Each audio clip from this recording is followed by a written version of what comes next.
So yun mga guys, dumating na yung lomi nila. Eto na. Sa lomi ni Juan. Dito yan sa Balete, Batangas. So for just only 80 pesos, meron na siyang dalawang Shanghai. Tapos lechon kawali, imbis na kikiam, ang pinaka-kikiam nila dito yung lechon kawali. Tapos may isang itlog ng pugo, tapos may dalawang piraso ng atay.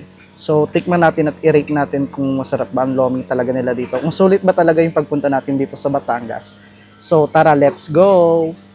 So, bali ito nga pala yung sinerving nila, isang sili, tapos may sibuyas na gayat, tapos dalawang kalamansi. And then, toyo.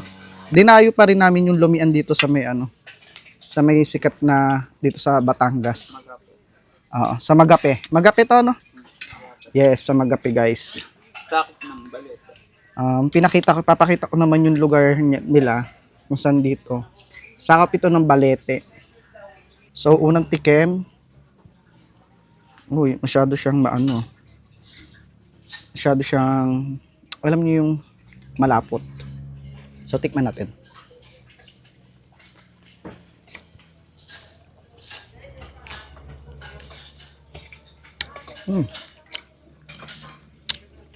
Malasa yung nila, yung kikiam. Tapos yung miki nila, so far so good naman. Okay naman para sa akin. Masarap naman siya. Unlike before sa mga natikman nating ibang lumian. Tikman ko ulit yung pangalawang tikim.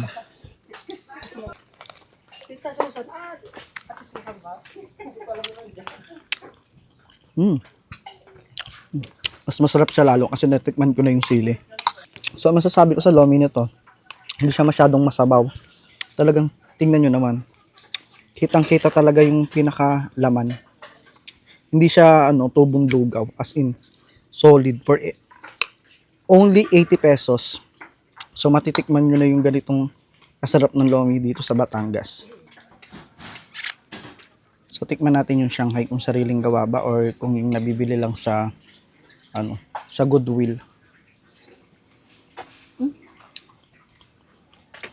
Masarap yung Shanghai nila guys.